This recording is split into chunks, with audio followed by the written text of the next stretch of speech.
Ohio мужийн нэгэн жижиг хотод өссөн Rose Kalemba хэмээх охинд 2009 оны зун нэгэн аимшигтай хэрэг тохиолджээ. Тухайн үед охин 14 настай байсан бөгөөд хүчирхийллийн хохирогч болж бичлэг нь Pornhub хэмээх насан туршидын порно бичлэг түгээдэг сайтанд байршуулагдаж бяцхан охины гэрэлт ирээдүйг хар сүүдэр нөмөрсөн. Охин тус бичлэгүүдээ устгуулахын тулд олон сар жил хичээж эцэст нь хуульчийн нэрээр хурамч имэйл илгээснээр бичлэгээ устгуулж чадсан. Гэвч түүний амьдралд ирчихтэй хар бараанаар дүрсэн. Хэрэг болдог өдөр Rose оройн хоол идснийхээ дараа урдын адил хоолоо шингээхээр гэрийнхэн ойролцоо алхаж байв. Охин оройн салхинд алхах дуртай, үргэлж оройн хоолны дараа агаар амьсгалахаар гарч алхадгийг нь түүний таньдаг ойр дотны хүмүүс нь бүгд мэднэ. Rose тэр орой өөрийн алхдаг замаараа алхаж байтал гинэд нэгэн эрэгтэй түнлүү дайрч хүзүүнд нь хутга тулган айлган сүрдүүлж машиндаа суулгасан байна. Жолоон дээр өөр нэг эрэгтэй сууж байсан ба тэд 19 орчим насны залуучууд байлаа. Тэд Rose-ийг аваад хотын нөгөө талд байх нэгэн байшин руу аваачиж түүний дараа дахин нэг эрэгтэй тэдэн дээр иржээ. Гэмт этгээдүүд Rose тандан бид бичлэг хийх хэрэгтэй байна гэж хэлв.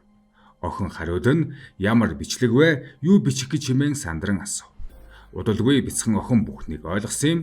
Тэдгээр гурван залуу охиныг бүхэл бүтэн 12 цагийн турш хүчирхийлж зодож хүчиндэх явцдаа бичлэгийн камерт болгожээ.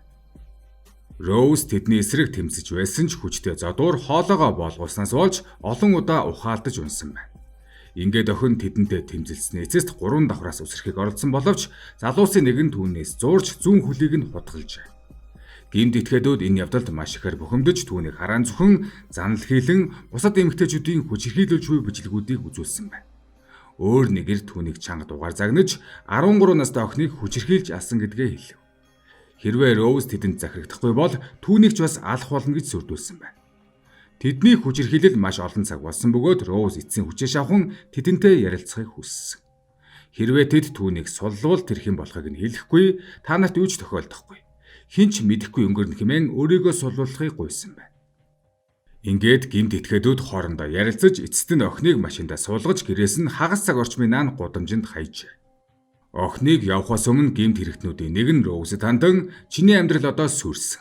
Бид чамайг бүрэн хяналтандаа авах болно хэмээн хэлжээ. Rose арай хин гэртээ харж ирэв. Бүхэл бүтэн шөнө өнгөрч болон хамаатан садна нь үдийн хоолоо идэх гэж байсан. Гэрийнхэн нь түүний гайхан харж яагаад хөлөндөө шарх авсан, яагаад ингэж их гэмтсэн тухай асуухад Rose эргэлзээгүйгээр болсон бүх зүйлийг гэрийнхэндээ ярив. Охиндоо тохиолдсон зүйлийн талаар сонссны дараа түүний аав яралтай цагдаа дуудаж Rose-ийг тэрвэрч тайвшруулсан байна. Харин босод хүмүүс түүнийг орой өдөш гадагш гардаг нь өөрийнх нь буруу гэж түүнд буруу өгч байсныг нь хожим Rose ярьсан. Rose аавтайгаа бас аав ахыхаа гэрийнхэнтэй нэг дор амьдардаг. Түүний ээжгүй өссөн талаар ямар нэгэн мэдээ байхгүй. Ингээд энэ хүндий хүйтэн байдал ганц гэртэн ч биш эмнэлэг болон цагдаагийн газар үргэлж ирсэн. Түүнийг эмнэлэгт очиход нэг эрэгтэй эмч нэг эрэгтэй цагдаа хүлээж байсан бөгөөд охинд ямар ч хүндэтгэлгүйгээр өөрийнх нь буруу мэт харьцаж чи өөрөө зөвшөөрсөн учраас бэлгийн хайцанд орсон гэдгээ хүлээх гих мэт өнгөйсаар түүнтэй харьцжээ. Rose энэ явдалд маш их цочирдсан. Охины бие бүхэлдээ шарахтай хувцсан цуснд будагдсан зүүн хөл дээрээ хутганы шарах хүртэл авсан байхад өөрийн хүслээр бэлгийн хайцанд орсноо гэж тулгах нь хитрхи шудраг ус байлаа. Rose хэлэхдээ үгүй би өөрийн хүслээр биш гэж хариулсан. Цагдаа тэдгээр этгээдүүдийг таньдаг эсхийг асуухад Rose танихгүй ч нэг эрэгтэйг нь өмнө нь хотод харсан бас тухайн байшингийн талаар маш ноцтой мэдээлэл өгөхөд цагдаа түүнийг үл тоосон. Хэргийн уул мөрөөр ямар ч мөрдөн шалах үйл ажиллагаа явуулаагүй байдаг. Дараагийн өдрүүдэд Rose аллах үйлдсэн гэх эрэгтэй хэлсэн чи аль хэдийн үгсэн. Би чинь сэтгэлтэйгээ хизээч нэг болохгүй гэсэн үгийг үргэлж бодсоор байв.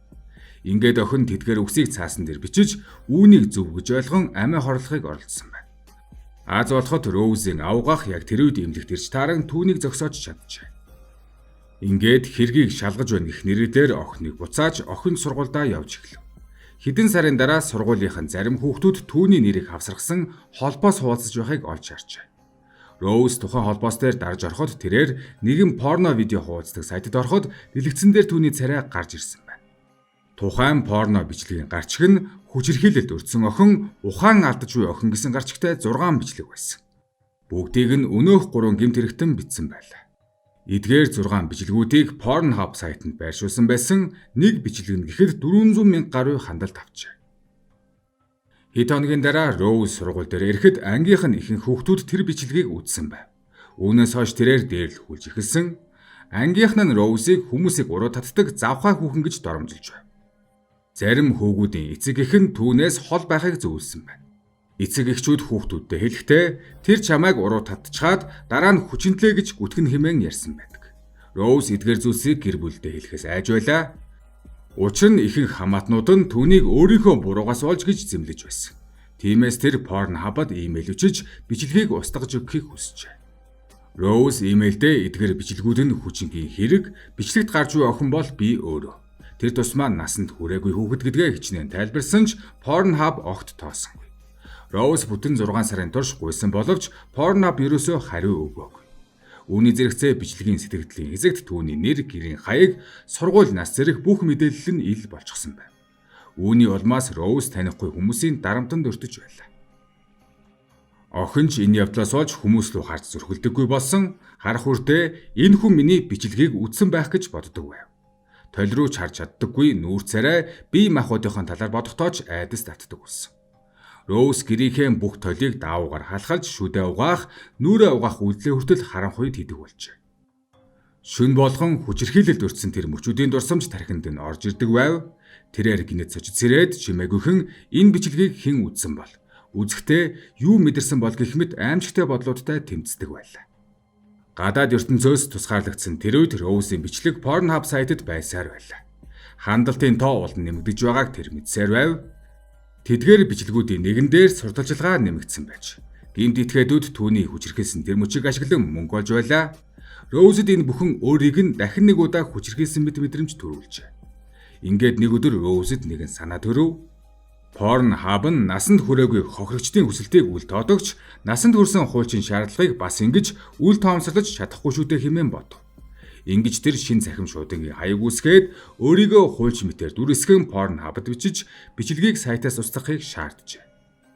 Роузын бичлэгийг байршуулсан тухайн аккаунт өөр олон хүчингийн бичлэг байршуулсан байсныг олж харсан бөгөөд зарим хохирогч нь бүр түүнээс ч бага насныхан харагдаж байв. Үүнийг хараад Роуз шийдэмгий болж Pornhub-д хурамчаар хуульчийн дүрээр имэйл бичиж 48 цагийн дараа бичлэгээ устгуулж чадсан. Ингээд хэдэн сарын дараа Роуз сэтгэл зүйн зөвлөгөө авч эхэлсэн. Эцэст нь сэтгэл зүйчтэй хүчирхийлэгчдийнхээ хэн болохыг хэлсэн байна. Сэтгэл зүйч үүнийг заавал цагдаад мэдээлэх үүрэгтэй байсан тул тэр цааш мэдэгдэж хэргийн тухай дахин мөрдөн шалгалт эхэлсэн. Гэмт этгээдүүдийг ч цагдаа нар тогтоож чадав. Дараа нь цагдаа нар Роуз болон түүний гэр бүлээс хохирлын нөлөөллийн мэдүүлэг авчээ. Харин хүчирхийлэгчдийн өмгөөлөгч нар Роуз бэлгийн харилцаанд зөвшөөрсөн гэж маргасан. Тийхүү гэмт этгээдүүдийг насанд хүрээгүй хүний ёс суртахууны дөрөөлөлд хувь нэмэр оруулсан гэх хөнгөн зөрчилд буруутгаж хүчингийн хэрэгээр биш зүгээр л хэрэг хойшлогдсон гэх нэр төдий шийтгэл оноосон байна. Өөрөөр хэлбэл тэд шоронд ороогүй зөвхөн тэнсэн харгацах ял явсан. Харин Роуз дээрлэхүүлж дарамтанд байн гуртаж байсан тул түүний аав нэрийг нь сольж Охайо мужидах жижиг хотоосоо нүүн гарсан байна. Тийхүү дараагийн 10 жилийн турш Роуз өөрийгөө ажмаар эмчилж эхэлжээ. Тэр үсээс самнахтай хүртэл анхааралтай нам гүм бясалгал хийж буй мэд тайвнаар ханддаг болсон. Өдөр бүр халуун какаоч өдөр тутмын төлөвлөгөө бичиж амьдралын хэмнэлээ тогтмол барьж сурах нь түүний сэтгэлийн эдгэрлийн нэг хэсэг байв. Роуз болон аав нь өнгөрсөн зүйлийн талаар хизээж ярьдаггүй. Үнэн дээр аав нь болсон явдлын талаар нарийн зүйлийг мэддэггүй. Тэр зөвхөн охинд нь тохиолдсон явдал бусдын нүдэнд нэг хөгийн тоглоом шиг харагддаг байсан гэдгийг нь л мэднэ. Харин охиныг хамгаалах ёстой байсан бүх хүн түүнийг хөсөр хайсан. Аав охин хоёр зослонгийн сандал дээр суугаад амар амгалан мэдрэхийн тулд Библи уншдаг байлаа. 2019 оны нэгэн өдөр Роуз нийгмийн сүлжээн дэх постуудыг үзэж байхдаа гинэд олон хүн Pornhub-ыг магтаж байгааг олж харжээ. Хүмүүс энэхүү насанд хүрэгчдийн секс бичлэг түгээдэг сайтыг зөвгийн балыг хамгаалах байгууллагад хандив өргөдөг. Дүлийн хүмүүсийн ойлголтын төлөө тусгай дэд бичлэгүүд хийдэг, гэр бүлийн хүчирхийллийн эсрэг ажилдаг, сайн үлсийн байгууллагуудад хандив өгдөг, технологийн салбарт оролцохыг хүссэн эмэгтэйчүүдэд $25,000 тэтгэлэг олгодог гэж магтаж байлаа. Харин үүнд Роуз маш ихээр урлаж өөрийн амьдралынхаа талаар блог дээрээ бичин Pornhub сайт хохирогчдод хараа хяналт тавихгүй орхидог. Мөн зөвхөн хуульчнаар бичлэг устгуулах хүсэл гаргахыг хүлээдэг гэж буруутгав. Удалгүй түүний нийтлэл олонний анхаарлыг татаж эхэлсэн. Олон 10 эмэгтэй зарим ирчүүд түнд хандан тэд ч мөн ижил зовлон туулсан тухайга ярьж эхлэв. Тэд ч мөн адил хүчирхийлэлд өртөж бичлэг нь байршуулагдсан байхад Pornhub бичлэгүүдийг устгаагүй гэлээ. Харин үүний дараа эдгээр буруутгалын хариуд Pornhub албан ёсоор тайлбар гаргажээ. Тус сайт 2009 онд одоогийн эзний хяналтанд байгаагүй тул яг юу болж өнгөрсөн нь тодорхойгүй байна гэж мэдгдсэн байна. Гэсэн хэдий ч энэ талаар Британий BBC-гийн сурвалжлагч судалгаа хийж үзэхэд Pornhub дээр унтаж байх үед нь хүчинцэн нь насан туршаагүй хүчирхийлэл зэрэг үгсээр хайхад мянган бичлэг гарч ирв. Тэрхүү бичлэгүүдийн гарчиг нь тухайн үед Rose-ийн бичлэгтэй бараг ижилхэн гарчигтай байсан. Үүний талаар Pornhub мэдэгдэхдээ бид үйлчилгээний нөхцөл заасны дагуу бүх төрлийн бэлгийн илэрхийллийг зөвшөөрдөг. Олон хүмүүс эдгээрийг зохисгүй гэж үздэгч дэлхийд даяар олон хүнийг татдаг бөгөөд үүнийг эрх чөлөөний хуулиар хамгаалдаг гэж мэдэгджээ. Өөрөөр хэлбэл Pornhub эдгээр бичлэгүүдийг жүжиглэлттэй, тавилттай бичлэг гэж үздэг байна. Гэвч үнэндээ эдгээрийн олонх нь бодит гэмт хэрэг байлаа. 2019 оны 10 дугаар сард 15 настай охин алгуулснаас хойш жилийн дараа Pornhub-ын порно бичлэгт гинэт гарч ирв. Охиныг Флорида мужид Кристофер Джонсон гэх 30 настай залуу хүчинцэн бичлэгт байлаа. Уг бичлэгээр мөрдлөг хийж цагдаа нар гэмт хэрэгтнийг дараа нь баривчихсан. Өнгөрсөн жил Girls Do Porn нэртэй Pornhub-ын нэг сувгийг татан буулгах шаардлага тавигдсан байна.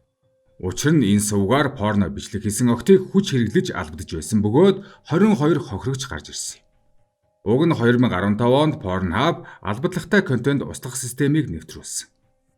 Гэсэн хэдий ч 2025 оны байдлаар зөвхөн нэг өдөртөл гэхэд 138 сая хандлттай байгаа дэлхийн хамгийн том порно сайтын хувьд хэрэглэгчдийн асар их тоо энгийн бичлэг байрлуулах процесс, видео татах боломж нь хүчингийн бичлэгүүд болон хүүхдийн порно тарахад шууд нөлөөсөөр байна.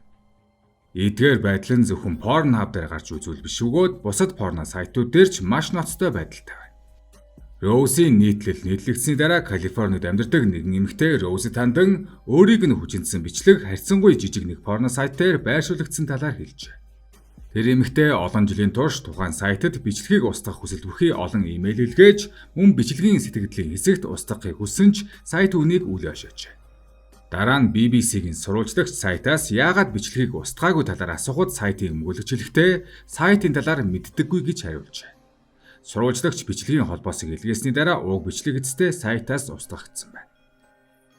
Rose өөртөө тохиолдсон явдал одоо ч хаасаагүй үргэлжилсээр байгаад итгэдэг. Хүмүүс хэлэхдээ хүмүүс миний нүүр тулсан зүйлийг 10 жилийн өмнө болсон учраас дахин тохиолдохгүй гэж хэлдэг. Гэхдээ энэ үнэн биш юм. Миний нийтлэл гарсны дараа олон эмэгтэйчүүд над руу хандсан. Тэд хэлэхдээ одоо ч ийм явдал гарсаар байгааг нотолдог. Миний бодлоор ойрхон орнод болон Азийн орнуудад порно бичлэгүүд их хэрэглэгддэг учраас тэнд ч мөн энэ төрлийн хохирогчид маш олон. Тэдгээр эмэгтэйчүүд өөрсдийнх нь хүчингийн бичлэгүүд нь онлайнаар тархаж байгааг мэддэггүй хэмээн Rose BBC-гийн ярилцлаганд хэлжээ. Rose-ийн блогийн нийтлэл BBC-гийн ярилцлага гарсны дараа Pornhub-ын олон шүтэн бишигчдээс бүсгүйд дайралт иржээ. Тэд хэлэхдээ Rose-ийн түүх худлаа, зориудаар сайтыг гутаасан, хүчирхийлүүлж байсан нь түүний өөрийнх нь буруу гэж хэлсэн байна. Гэсэн хэдий ч эдгээр довтлогоонууд одоо Rose-д хамаагүй. Тэр зөвхөн өөрийн үгээ хэлхийг хүссэн. Хүчирхийлэгчдийн хамгийн хүчирхэг зэвсэг бол бидний чимээгүй байх явдал биш хэмээн Rose хэлжээ. Тэр одоо 30 настай, энгийн амар тайван амьдралаар амьдарч байгаа ч хүчирхийлэл болон порно сайтуудын эсрэг үргэлж дуурж байгаа нэгэн юм а.